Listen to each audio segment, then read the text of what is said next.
Hello, YouTube. Oh, I got to load my video. Hello, YouTube. Hello, YouTube. And in about an hour, Facebook will wake up, and we'll be able to... And we'll say thank you for tuning in. Good night. Yeah, I see that they have a few different models. This one has a padded over the cross of the head. Then it has a wire above that. Mm-hmm. Two of them, front and back. Yeah, two of them. Okay. Yeah. Looking at that one.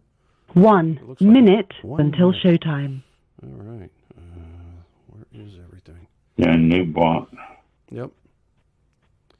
I'll have to read up about it because this one looks like now your microphone that goes in front of you has a little foam thing on it facing you. Yes. Okay. Good. All right. Yes.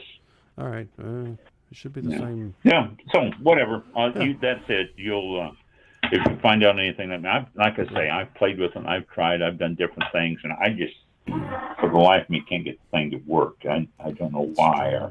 Yeah. But it just the microphone just will not pick up on any of the computers I have. So I don't know. Okay, well, I'll see what I can find out. That'll be next Thursday's show. Is all about is how to fix a mic. Yes, Ron's headset. There we go. Your show will go live in 5 seconds. I'm not ready. 4, I'm 30 3, seconds off. 2, Come on. 1. Load it. Blog Talk Radio. There we go. This is All About Wine, the talk show dedicated to the wine industry since 2009, featuring winemaker, cellar master, vineyardist, and tasting expert, Ron.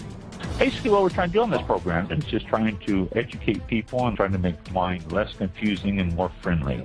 From coast to coast and around the world. You know, we really have had some neat people on the program. I love that. Post your questions and comments during the live show on our Facebook page at www.facebook.com/allaboutwinebtr. Again, that's www.facebook.com/allaboutwinebtr. And now, All About Wine is on. Here's Ron. Yep. Where is he? Thank you. The bus pulls up. All right. A little extended. They're excited. I wasn't here last week, so they're excited. Yeah, we're good. Yeah, I was. God, what was I? Oh, that's only like 1 minute and 10 seconds long.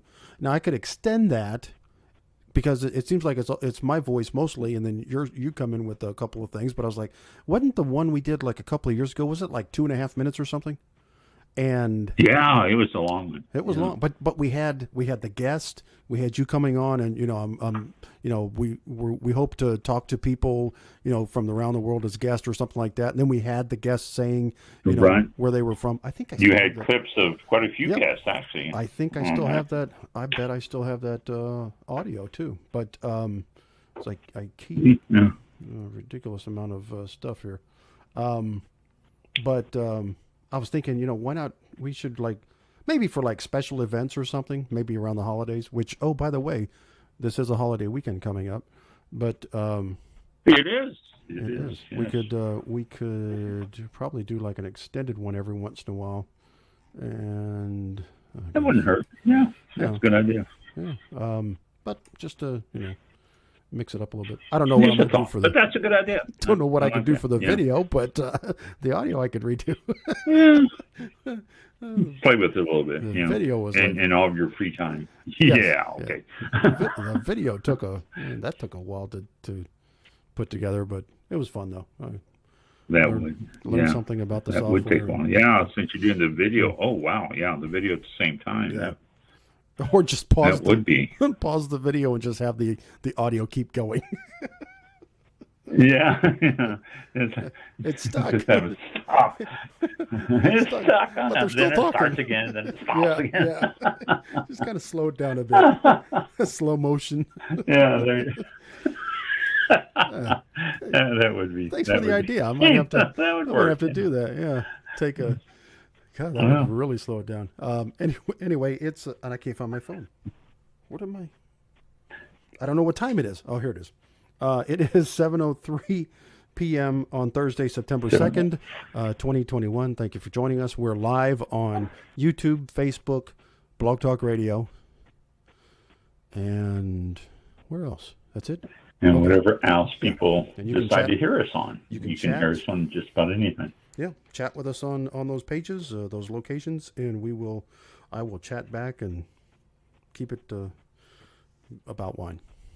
And About wine. Yeah. But I want to address something before we get into wine. sure. I missed last week's show because last Thursday my daughter-in-law passed away from complications from COVID. Mm. And it was unexpected. She was 42 years old. Wow. She has a 20-year-old daughter, a 12-year-old daughter, and a 9-year-old daughter, and her husband. And it snuck up on everybody. She, about a week and a half before, she started to feel bad and started to get symptoms, and they tested. She tested positive for COVID, and then the Saturday before last Thursday, whatever date that is, I don't know, but the Saturday before, she had real hard time breathing, and so her husband took her to the hospital, and they put her on a respirator, not a ventilator, but a respirator. And she was breathing better, and she got a little bit better, and then she took a turn for the worse. And then by Wednesday afternoon, her organs were starting to deteriorate, and Wow. Thursday morning at 9:35, she passed away. Mm. And she was not vaccinated. And if she was, she probably could have fought it off. The doctor even told, our son that if she were vaccinated, she probably would not have been affected so badly, and it probably would not have killed her. But she wasn't. Neither was my son at the time. He is now. I mean, it scared him, and so he got vaccinated. Yeah. If nothing else from this incident, and it's horrible, we called, we're paying for the cremation, and we called the cremation home and said, we need to pick her up and do the cremation. And the hospital has not released her yet, and they don't know when it's going to be because she needs to be examined by the medical examiner. It's just a county thing or a state thing. I don't know what the law is on that, but she needs to be examined, and the medical examiner is like 3 weeks behind in this county of examining bodies. It's just this COVID is horrid, just absolutely horrid. Yeah. And if nothing else, and I mean, it's get vaccinated, people. Get your vaccinations and wear the mask, and let's kill this disease. I mean, let's kill this virus. And there's a new strain coming out of South Africa called B.1.2, and there's a new one that I heard that was in California called Mu, I think it was, or Wu, something like that, M-U or W. And they're just all sorts of different strains or mutations are coming from the original COVID. And it's scary. It's just really scary. So, my thing is get out there and get yourself vaccinated. It doesn't hurt. I've been vaccinated. I asked the pharmacist that gave me the vaccination. I said, is this the same thing in each one of these? And I got the Moderna. He goes, yes. He said, it doesn't change. It's the same one. And I was even able to get a booster because VA and I've got underlying health things with diabetes. Excuse me. And So I was able to get my booster. They're all the same. There's nothing different on it. It's just a booster. But it doesn't hurt. They're not going to put nanobots in your body or anything. I saw the size of the needle that gives you the shot is really small, and the size of the needle that would take to put in a nanobot in your body is about the size of a pencil. So they're not going to give you any nanobots, and the government's not going to trace you.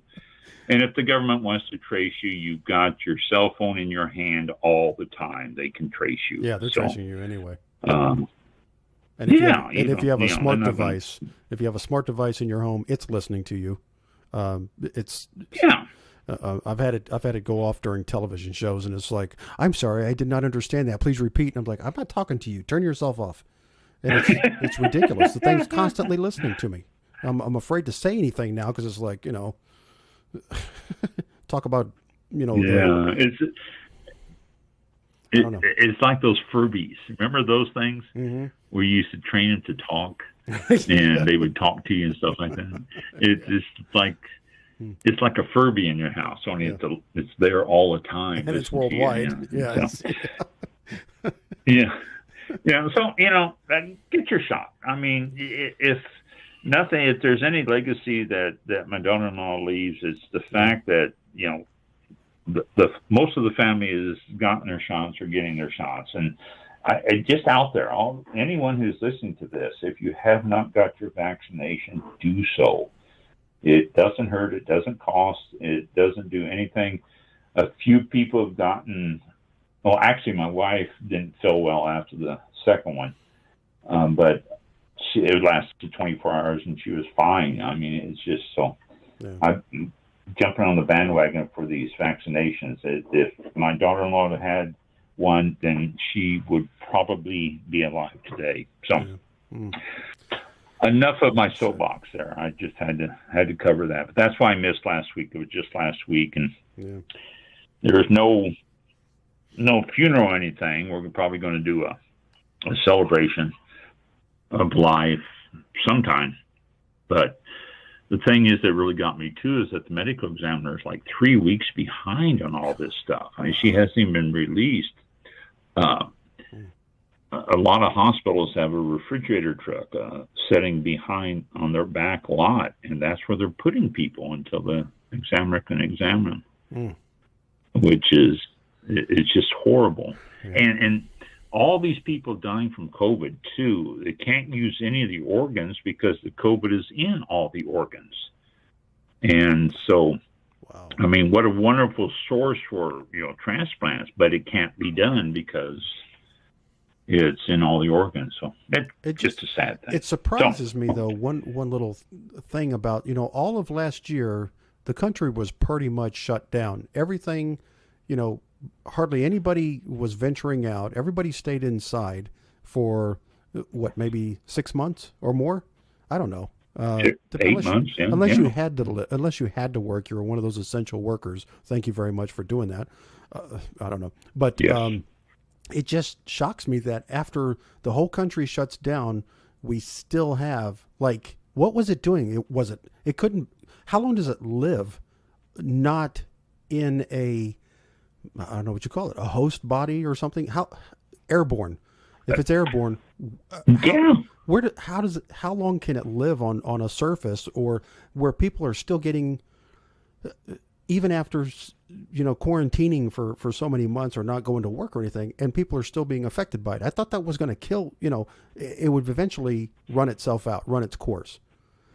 And it doesn't seem like you would think, but the whole world though was shut down, and now they're having major spikes in India, and they're having major spikes in where was it? I heard just recent Brazil. Yeah, I mean it's just I don't get it. I don't know. No one was traveling. I don't either. They shut down airports. No one was flying in. So there's no excuse for it being still in control like it is.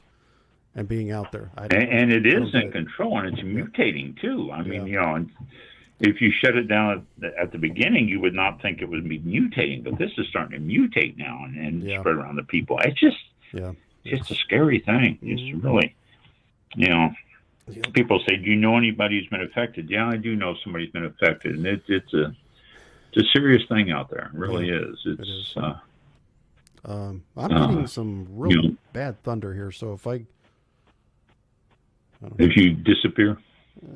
Yeah. You usually disappear every show anyway toward the end. So that won't be unusual. It's like automatic. It's like, yeah, just automatic. You just, you leave and then you come back. Yep, the phone says, you know what, you've been on long enough. Let me pull the plug. Yeah. That's it. Let me pull the plug on. Yeah, automatic. Every week now. Ron gets over his problems. Yeah, it has been. Passes along here. Dang it. That's right. Yeah.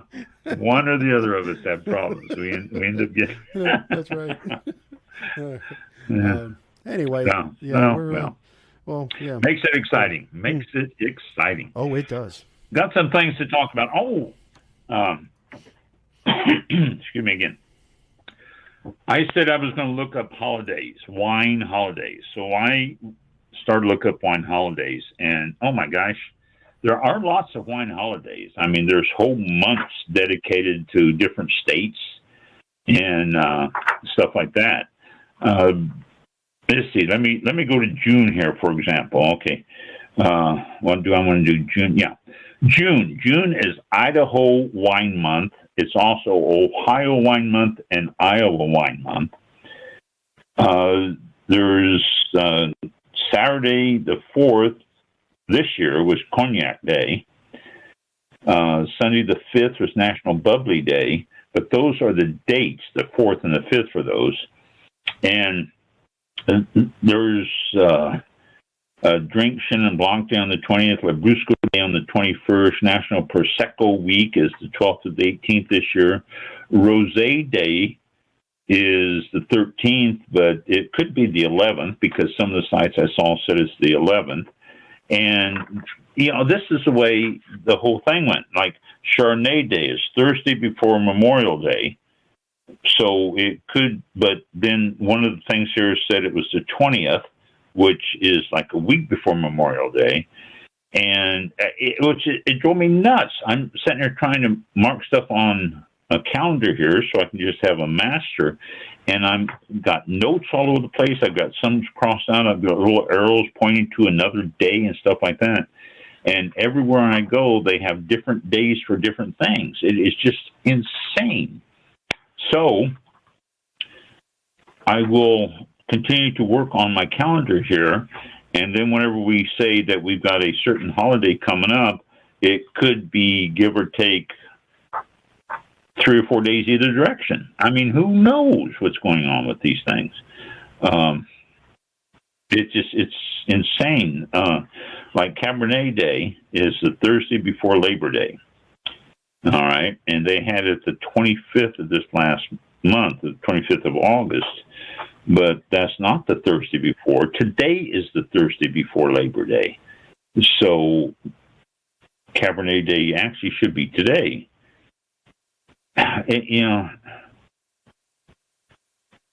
So, and today is also South Africa Sparkling Wine Day. But then another calendar said that it's Friday is Cabernet Day. So, I don't know. I haven't found one that says I am the authority on wine holidays. There's none out there. They all are different. So, we'll try to keep you informed. Try to keep you up to date as much as I can. I will continue to research. I may have my whole calendar here filled up with different days and all that for everything before I'm done, but I don't know. So, since we're talking about holidays, September is California Wine Month, Illinois Wine Month, Missouri Wine Month, and North Carolina Wine Month. It's also 2021 is the inaugural Aussie Wine Month. So this is the first month for Aussie Wine Month. Today is also the South African Sparkling Wine Day called Cap Classique Day. Coming up Saturday the 3rd, excuse me, is International Cabernet Sauvignon Day, as opposed to just Cabernet Sauvignon Day, which is either today or tomorrow or sometime. And then Saturday is also Chianti Day. So I will try to keep you informed as best I can on what days are coming up for what, but everybody tends to put different ones down. And there's some of them that say they're the like in November, the 17th. Zinfandel Day is the 17th, or the third Wednesday in November, it says. So it may be just the third Wednesday of November and not just the 17th. So I don't know. But every week I'll let you know what's coming up, and we can still celebrate them unless I get definite days on them. So that's on the calendar here. And excuse me, something else. For those of you who are out there who have a winery or a brewery or anything who happen to listen to us, there is a site called corkhounds.com. And for those of you who have dogs and want to take them to a vineyard or a winery or a meadery or a brewery, then you can go to www.corkhounds.com. CORKHOUNDS, corkhounds.com. And it gives a list of the places that welcome your furry friend. It's and if you want to register, if you are a winery or a meadery or a vineyard or a brewery, and you want to be part of the list, then all you need to do is go to corkhounds.com/register. And it's a free listing, and you can put your name on their list and go from there. So it's a cool thing. I like that. I wish they had this back when the wineries were open. We were always pet friendly, and I wish they had something like this when they were open. But it's a nationwide search, so no matter where you are, you can always find out if they are dog friendly. You go to Facebook to Cork Hounds, and Corky Loves Wine. I don't know what that is, but and if you got any questions, want to get a hold of them, info@corkhounds.com. Excuse me, we'll get you into it, and you can find out if it's friendly or if you're one of those businesses. Again, if you are a vineyard, a winery, a meadery, or a brewery, and you have more questions, then just go to info@corkhounds.com, which is cool site, I think. So there you go with that. And let's see, there's something else. Let me go to my favorites here. And I've saved a couple things just to be sure that I can have them, because I was losing them. We talked about the winner already of the two girls that won the prize to work at a winery for a year, which is pretty cool. Severe drought is forcing one of Sonoma's best Syrah vineyards to make no wine this year. This drought in California and the western states is really, really severe. I don't know if you're aware of it or if you followed it or watching it or something, but it's bad. They usually droughts last a year, maybe two. This one is going into like its fifth year of really severe drought, no rain. And one of Sonoma County's best Syrah vineyards will not bear fruit this year because of the lack of water. It's the Griffin's Lair Vineyard in Petaluma. And the owner, John Flynn, says it's not going to happen. Leaves are turning brown, no water is available to give them. And the decision this week to drop the entire crop was made, and he said that that's not a good thing because he supplies Pinot Noir and Syrah grapes to 8 wineries. So it's going to affect at least 8 wineries to an extent. Now, a lot of wineries have more than one vineyard that they count on, but some of them don't. If they're smaller ones, they may end up not having any grapes for those particular wines, and they won't have a harvest this year, or won't have a wine for that this year. So it's affecting all over, but this particular one here is just sad that the drought's affecting that. You've seen pictures, I'm sure, of Lake Mead and how low that is. It's really low. These lakes, what they do out in California drives me crazy too. They say it is at 153 feet or 122 feet or all that. That's measured from sea level. That's not measured from how deep the lake actually is. I would much, much prefer if they stop at sea level readings, because you got to add so much height to it to get to the bottom of the lake anyway, because they obviously are not at sea level. I wish they would just come out and say, well, this lake right now has lost so much it's only 30 feet deep or something like that. And I think people would be able to relate it a little bit more instead of saying, well, it's down to 127 feet and it's really severe. Well, 127 feet does not sound severe. Okay, so let me rid of this one here. And, okay, Missouri. I mentioned this is Missouri Wine Month. Missouri wine region is starting to become a comeback. They're starting to do well. Excuse me. The Augusta area of Missouri, which is west of St. Louis by about 35, 40 miles, is making a comeback, big comeback. There is some money being put into it, and it is starting to, they're going to do a lot of stuff to it. The Hoffman family of companies has been putting together a lot of different wineries and stuff, and they have purchased wines. They have now got, let's see, it's a Florida-based company, conglomerate.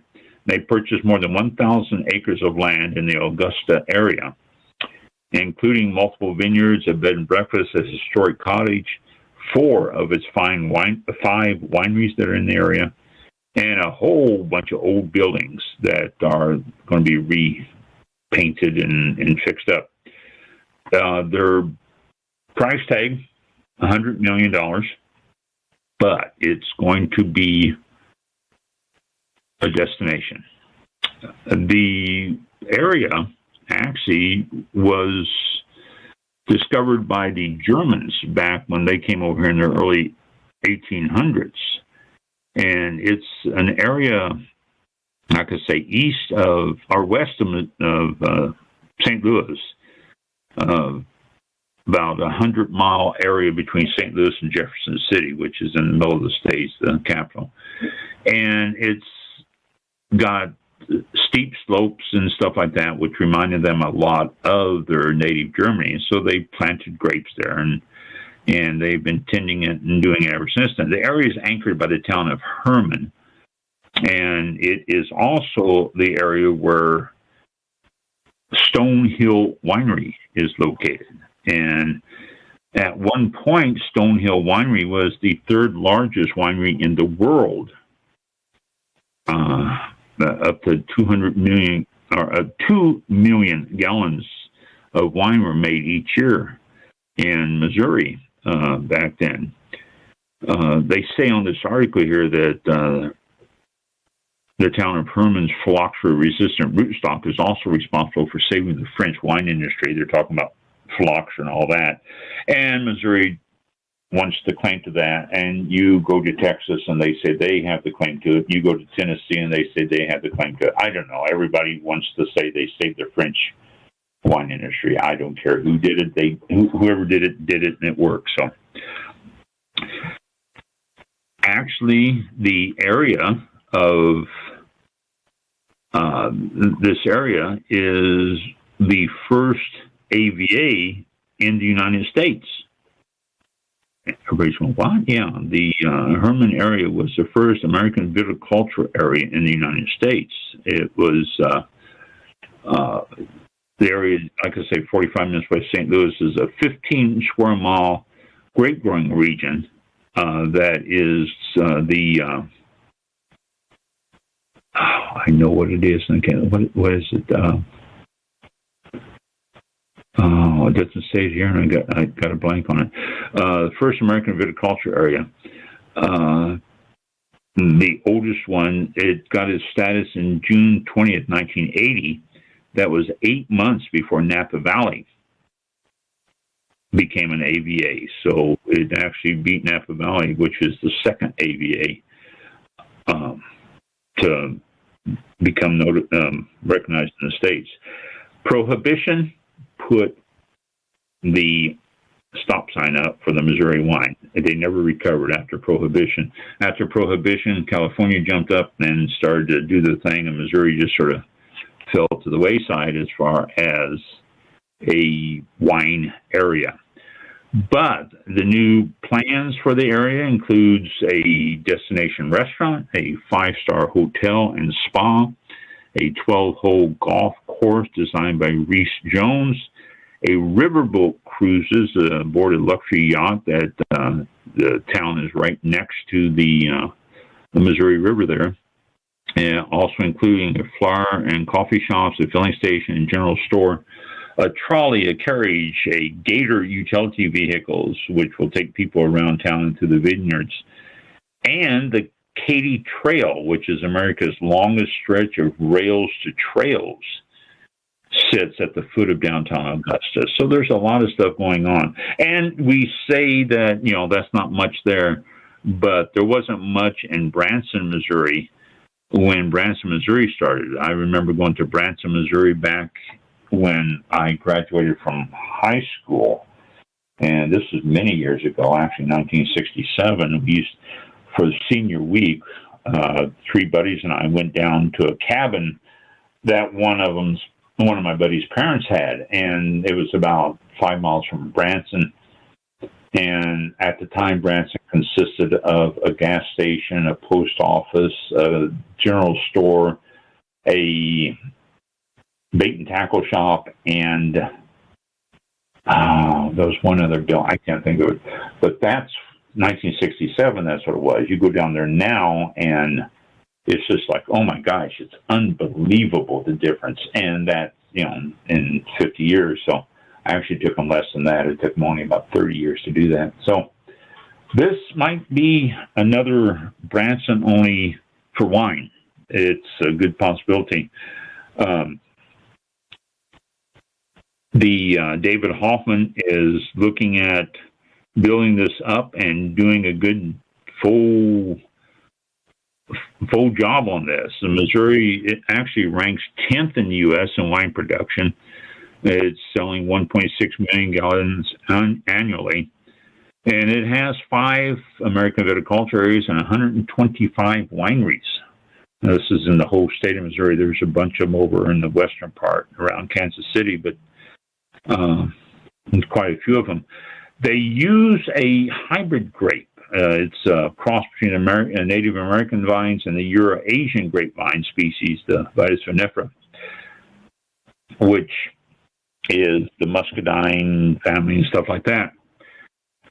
A lot of the Missouri winemakers deliberately leave a lot of sweetness in the wines because it's a little bit more palatable for people, because without that, it can be quite tart.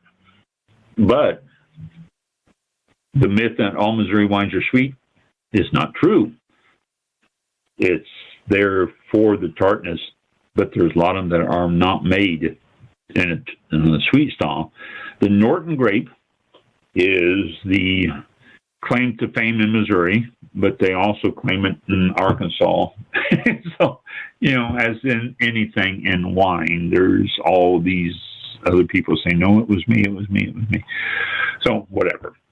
The Norton Grape is something that is very popular in Missouri. It can be made dry or it can be made sweet. I've seen sparkling wines made from it, and so there's all sorts of stuff. So it's a big deal. Like one of the people who they interviewed here, who is a sommelier, said Missouri wines do very well in blind tastings, saying the Norton is the true American grape. He said, can we make wines to compete with $300 Burgundies and Bordeaux's? Probably not. Can we make $20 reds, whites, sparkling, rosé, and dessert wines to compete with $20 wines from around the world? Absolutely. So that's what you got to look forward to if you're in the Midwest. They are working on it. They expect 24 months. They're going to start opening up and start having things available. So, and hopefully in 24 months, we're going to be completely over this COVID and be able to get out there and enjoy it in all of its entirety. So, but that's coming to a area just west of St. Louis by about 45 minutes to an hour west of St. Louis, in that area there. So a destination, something to look forward to and something to plan. Okay. Let's see, I had something else here on my saves. Those are big articles. I want to read those before I start telling you all about it. Now, here I got one. The mutated virus is called C.1.2. So that I said B. It's C.1.2. Okay. Let's see. We got.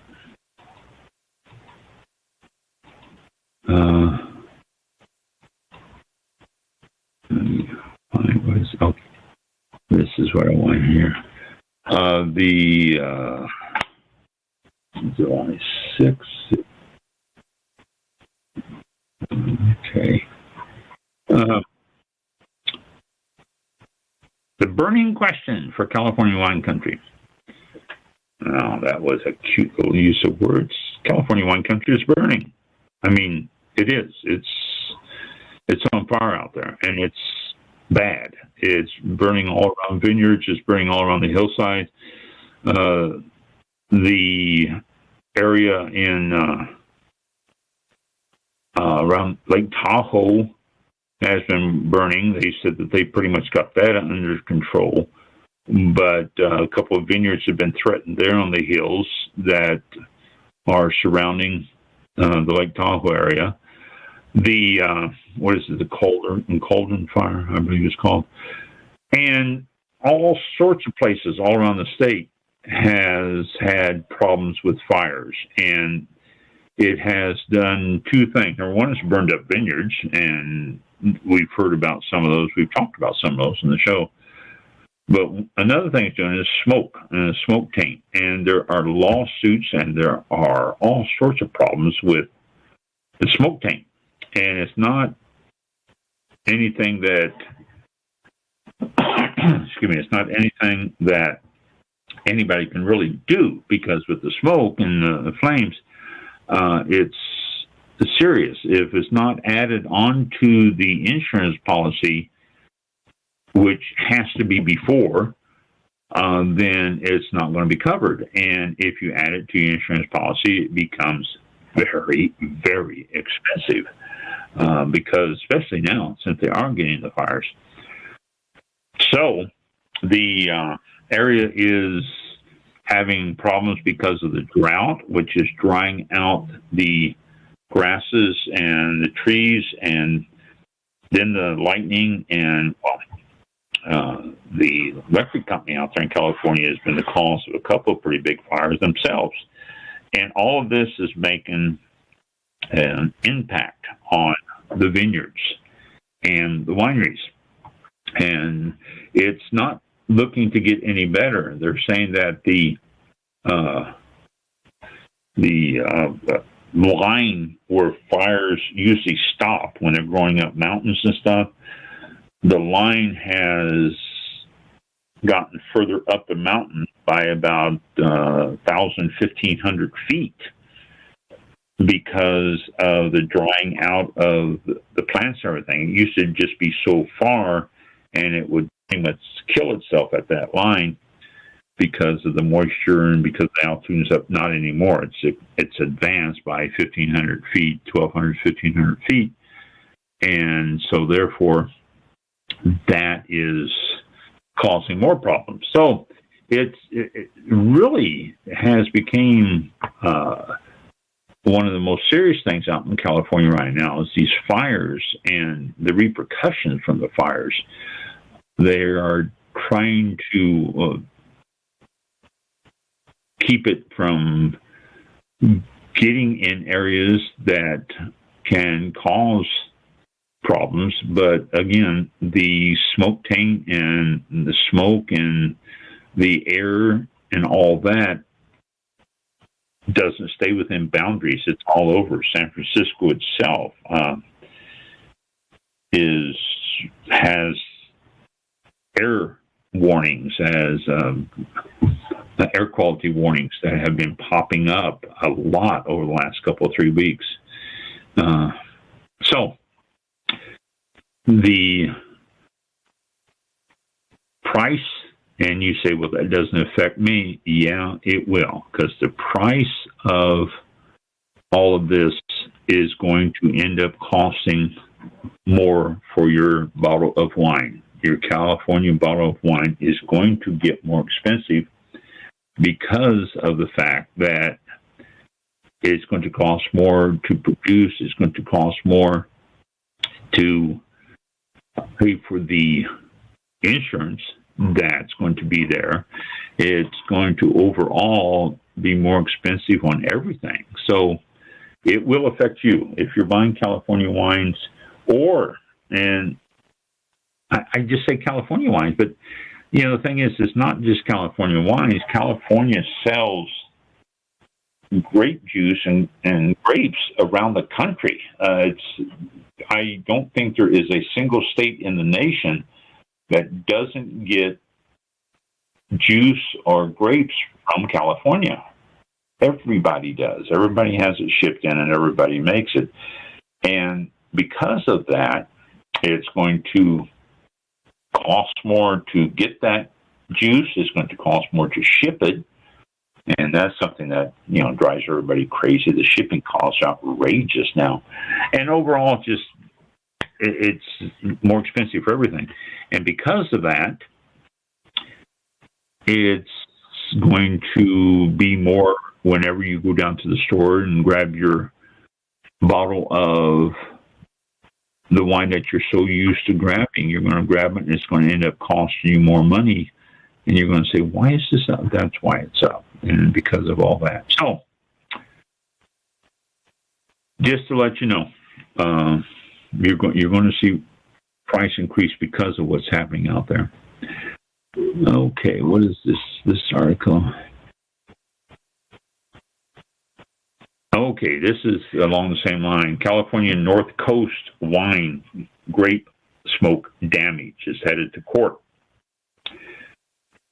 And it's because of that. 3 North Coast cases that came to the forefront in the past 6 months related to wine grapes harvested during the Glass, Wahlberg, and Hennessy fires that took place in Napa, Sonoma, and Lake counties. And it said that Gallo Vineyards, a grape-growing arm of the Gallo family's wine ventures, sued an affiliate of Napa Valley's Long Meadow Ranch, claiming that it lost $420,000 because contracted fruit last fall was rejected because of smoke damage. and had to be sold just before harvest at a much lower price.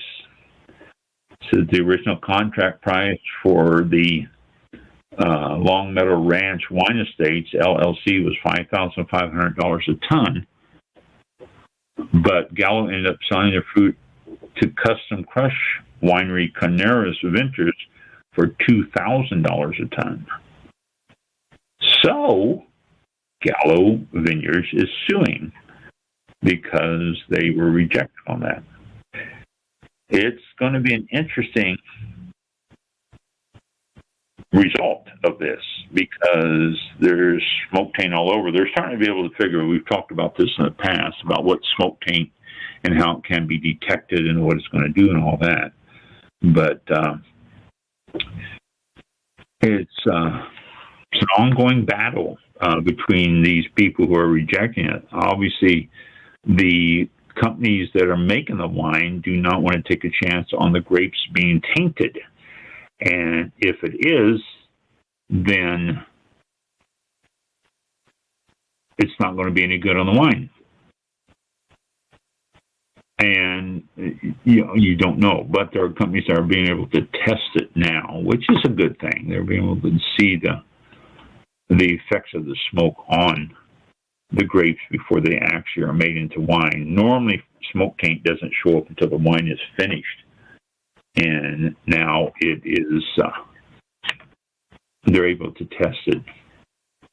Ohio is permitting direct-to-customer shipments. It is yet another company that is, or another state, I say company, another state, the change to Ohio's direct-to-customer wine shipping laws to allow larger-scale wineries to join the market has been a long time coming, it says. And it's been an ongoing effort by groups such as Free the Grapes and the Wine Institute. Check out Free the Grapes, by the way. I always mention this, freethegrapes.org. It's a great site to see where it can be shipped and what can't be shipped. And I think there's just one state that's left now that is restricting this direct-to-customer is New Jersey. I think most others now are allowing it. But Ohio's allowing it. You have to get a license. It's House Bill 110 contains some provisions that state that it's available to wineries producing more than 250,000 gallons a year. The license's initial cost of $250 with a renewal of $100 a year, which is really reasonable. I mean, some of the licenses are outrageous in some of these states, but this is really reasonable. So, excuse me. Ohio is now permitting direct-to-customer shipping for larger-scale wineries. They used to cut that down. If you're making so much, you couldn't do it. Now they're allowing it. Okay. Russia and Champagne. Let's talk about that. I mentioned that Russia has announced a new law, I guess, to the world.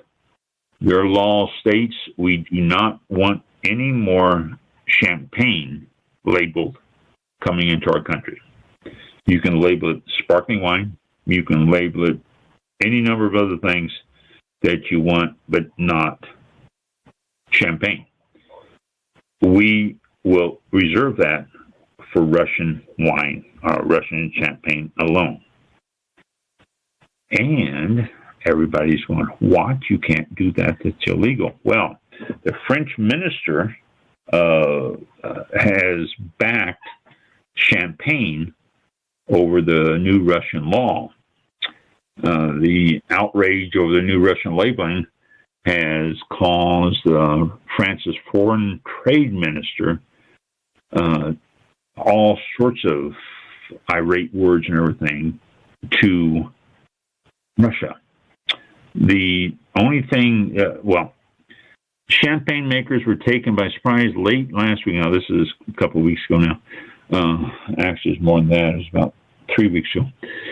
taken by surprise after President Vladimir Putin reported to have signed a law stating the word Champansky, Champansky, which is a direct translation of champagne, is now reserved exclusively for domestic wineries in Russia. So it says champagne and Latin characters can appear on the main bottle label in Russia, but the back label must say sparkling wine, according to the new Comité of Champagne. So it says they're still going through some finer points of the rule and all that, but the Minister of Foreign Trade is hot about this. He said, we have been called champagne for years. This is our district. Everyone else in the world has agreed to it. And you can't just throw this in here all of a sudden and tell us we can't do this. And guess what? Russia says, yeah, we can. We can do anything we want. So it is becoming a quite contentious episode. Just about every week I see another article about things going on and things happening and all that, about what's going on there, about the champagne and labeling it champagne and calling it. Some wineries are saying, well, okay, we can put up with this. We're not going to worry about it. Others are saying, this is ridiculous. We don't want to do this. I don't know what you're trying to do to us. I mean, it's a continuous thing. So I'll let you know as I find out stuff. There's a lot of stuff going on about it. Okay, exactly. Or is this the one that? No, that's a long article. I'm going to read that and find out everything about it before I talk about this. Well, I'll talk about this next week. But the president signed an executive order. I'll give you a little tease on this. The president signed an executive order basically telling the TTB to do things they've already been doing, but also notes they're a bit vague, bringing up more questions than answers as to what inhibits competition. Okay, this is what the executive order basically said. It's promoting competition in the American economy, and said nobody had any idea there would be a section completely dedicated to alcohol. It was a surprise to everyone, including TTB. Another executive order wasn't, and it was signed on a Friday afternoon, which is usually a dead time, and before the weekend, there's usually not much press coverage on stuff like that. So it caught everybody as surprise. It said much of the order can be taken as good news, but for the alcohol industry, except that beer, wine, and spirits as a whole are okay. This is the first time that the federal government has taken a deep look at some of the issues the industry has been battling for years. So, again, I'm not going to get all the way into this here because it's a long article that I have to read about, and then there's another one that's pretty long that I have to read about, and I want to be sure I have all the facts and everything in front of me. It's, does it inhibit competition that you're only allowed to ship to certain states? Is the federal government looking to supersede shipping laws and create a federal shipping license? Oh my gosh, I hope not. If the federal government gets involved in alcohol distribution, what does that do in terms of the 21st Amendment, which is the one that ended prohibition and turned the power over to the states to regulate it? And, so there's lots of stuff coming up from this. We don't know. We don't know what's happening yet. I will let you know. As always, as the stories unfold, I will continuously get on top of it and let you know what's happening. Okay. Next one here. Where is it? Oh, climate change, another issue that is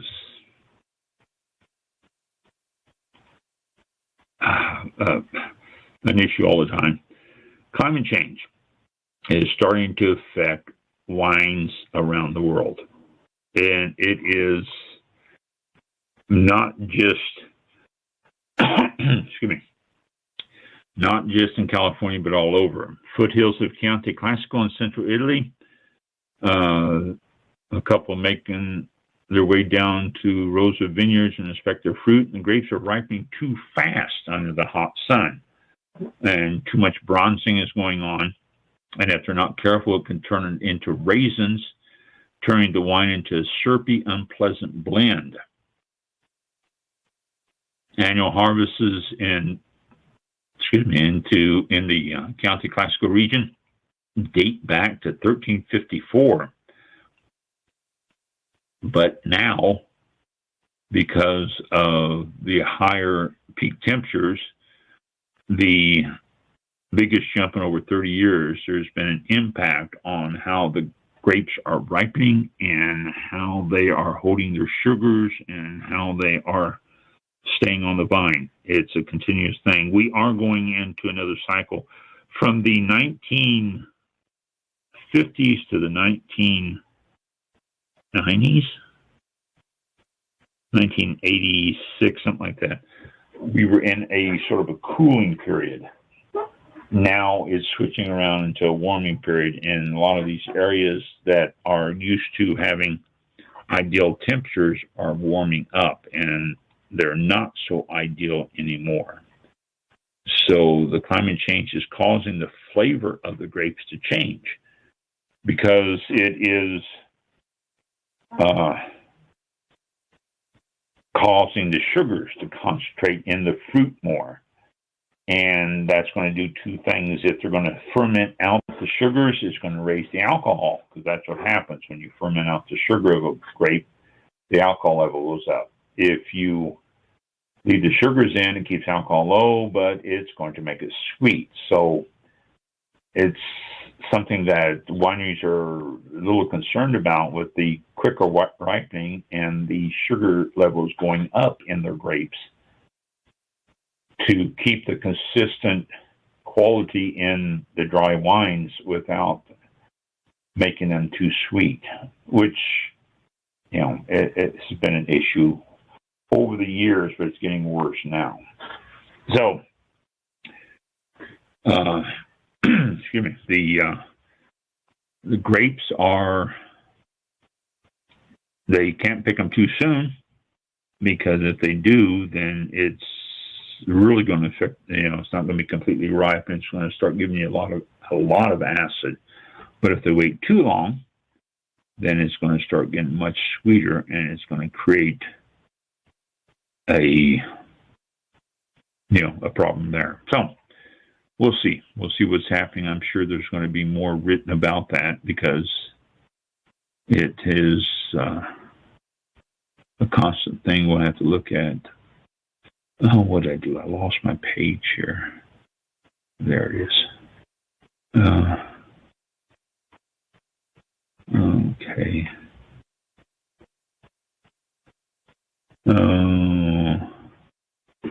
Nope, not there. Okay, here. This is what we want right here.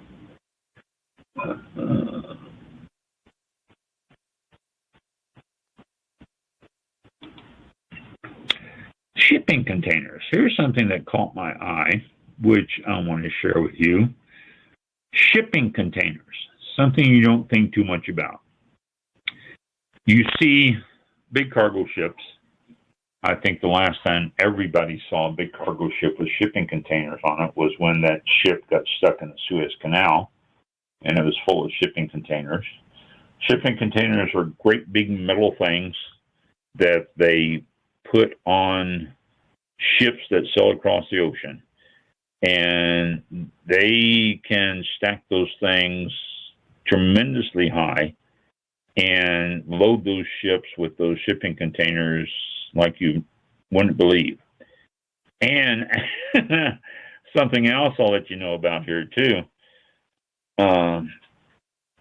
the shipping container company, the ships that sign you up, you actually have a clause in your contract that states that if for any reason that ship is sinking or it's listing in bad waters or anything else like that, it can dump containers, and they are not liable for that. So if you happen to be getting something in a container and it's sitting at the top of the thing and they dump it, then you're just, SOL. It's not anything you can do about it. So shipping containers costs continue to rise a lot. And incentives to deadhead empty containers to Asia for quicker turnaround are at the root of these concerns. It just deadhead basically empty containers to ship back to Asia so that they can fill them up and bring them here again. And they're not doing it. They want a full load to go back. And so if wineries are trying to ship wine to places like China and stuff, boat's a horrible way to do it, but it's done that way a lot. And same thing with coming up from South America and Chile and Argentina and all that stuff. Shipping containers are used a lot to ship wine, which is, I hate it. It's a horrible way to do it because they can get really, if they're not taken care of, they can cook the wine. But if they're shipped in the right time of year and stuff like that, it's usually not too much.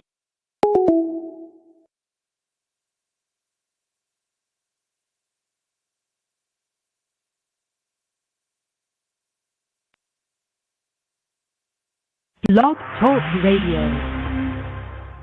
Welcome to Blog Talk Radio. Please hold and you will be able to listen to the show. Shipped at a timely manner. And the same thing happens with wine or anything else. A lot of the shipping containers that you do it. Well, here you go. Shipping container fees that were once $2,500 pre-COVID are now much higher. A shipping container from Hong Kong to Los Angeles now costs over $7,600. That's up from $2,500. That does not include shipping costs on the vessel and other assorted costs like, loading and unloading and all that. Those are all different. So spot market container costs are said to run between $12,000 and $15,000 per container. OMG, that is just unbelievable amount of increase in the cost of everything. So if you're shipping wines from overseas and you are using containers, it's just causing your cost to jump to the roof again, even more so than what it was. And a lot of ports are backed up. I just saw a picture the other day of ships waiting out in the harbor to get into Los Angeles port. And it was, and I may be wrong on the number here, but they said it was like 22 ships sitting out there waiting to get in, which is the most they've had sitting out there waiting ever. It's backing up. And a couple of reasons. Number one, they're not getting enough workers on the docks. And number two, COVID, which is probably number one. And, other little minor things. But all these ships are sitting out there waiting to be unloaded. And as long as they're sitting out, there's costs and money. And so, therefore, it's going to add to the cost of everything. So, ports need to be running 24 hours a day. And if you're getting wine shipped across the ocean on containers, and a lot of them use containers because it's just so much cheaper than trying to fly enough wine across to fill your orders. The distributing houses and stuff like that will fill up a container in Italy from everywhere, from Spain and France and Germany and all that, get a full container. But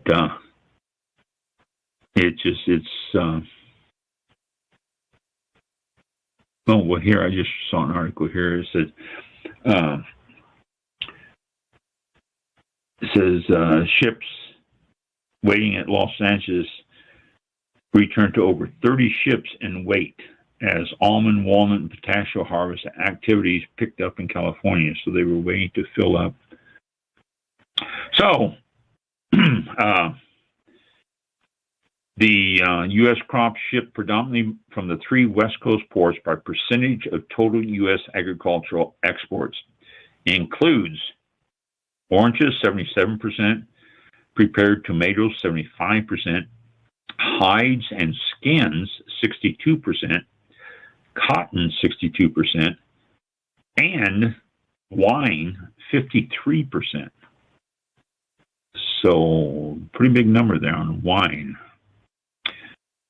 And this is nearly half of all the shipping containers leave from 3 ports out of California. I want to say Oakland, L.A., and Long Beach. I was going to think maybe San Diego, but it's Long Beach. So, even more costs to our wine. Everything is set. Everything is going up. And it has. I don't know if you've all noticed that, but everything is costing more money now.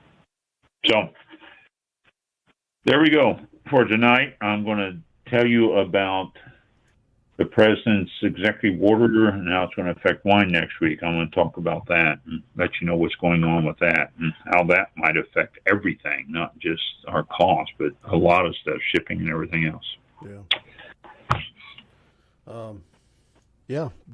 And major shipping delays as well. In a lot of industries have been affected by it, and it's just it's amazing how long used to get supplies or parts or whatever how it used to be, and now all of a sudden it can take months to get something that used to take a couple of weeks if that. But it's ridiculous. Yeah, a lot of industries affected. Mm-hmm. New cars are backed up now. It's I don't know if it's gotten better, but new cars, there's a little box that's I don't know, 3 inches by 3 inches, that all the electronics from the car runs through that box. Oh. And they're only made in China. And China's so far behind that they can't furnish the world with them. Yeah. Toyota had a contract, and they haven't been falling behind, but just about every other car manufacturer around the world is backed up because of those little boxes. Now, you can buy used cars, and actually, if you have a used car, you can go down to any car dealer, and they will give you a lot more than it's worth because they want cars on the lot. But new cars are hard to get because of that little box, and they can't get them shipped out and made fast enough. And there's another delay. Wow. So. Yep. Doesn't look like it's getting any better anytime soon. So. It doesn't. No, it doesn't. Affected. That's the sad thing about it. It's just it's not picking up any. No. So, well. Although. I'm just saying the national unemployment compensation checks end, I think, tomorrow. They end tomorrow. So all these people have been getting unemployment checks from the government and from the state are going to lose half of that income. So maybe people will start going back to work now and help out all these businesses that need help. Yeah, let's hope so. Yeah, I thought it already stopped. I didn't realize it was still continuing. Well, I just read something. I just read something. It ends. It said it ended this Friday, I think, or something like that. End of August, but then because August had 2 days in this week, it goes to Friday. So. Or 3 days, technically. So it is ended though. You're right. They extended it for a little period of time, but this is it now. Over a holiday weekend, enjoy it. Yeah. Oh, isn't that? You're right. Yeah, I never thought of that. You're right. Yeah. Speaking of, it's enjoy it. And it's Labor Day, so the day you're your funding, or the weekend that your funding gets cut off, your unemployment, it's the day that people take off for Labor Day. Because you're for the workers. Yeah. Oh, reminder again though, before we get off. Okay. Tomorrow Cabernet Day, and Saturday International Cabernet and Cabernet Sauvignon Day, and Saturday is Chianti Day, and today is South African Sparkling Wine Day, which is Cap Classique Day, which is what it's called. So just some holidays to celebrate there over the weekend. Yep. There you go. Very good. Thank you all out there for tuning in. As always, if you have any questions or comments about the show, direct them to Ron. And the email address is allaboutwine101@gmail.com. So email him. And also, if you want to be a guest on the show, if you're in the wine industry at some capacity, let us know, and maybe we can get you on the program one of these Thursdays or whenever. We've also done pre-recorded ones for people around the other parts of the earth, but we can do something. Make us. If you can't make it on Thursday, we can work with you. Yeah, we'll do something. But let us know, and thanks again for tuning in, and we appreciate it. And we will see you all next Thursday, 7 p.m. Eastern time. That's September the 9th will be the next show next Thursday. So have a great week, and be safe, and be safe for Labor Day, and we'll see you all next time. Thank you. Thank you all very much. Get your shot. Yes. Thanks for listening. Thank you. This concludes tonight's broadcast of All About Wine with your host, Ron. For show information, links to All About Wine on Twitter and Facebook, or to be a guest on this show, visit the show website at www.allaboutwinebtr.com. Archived shows are available for download on iTunes or on our show page at blogtalkradio.com/allaboutwine. Thank you for listening. Drink responsibly, and we'll see you next time on All About Wine. All About Wine.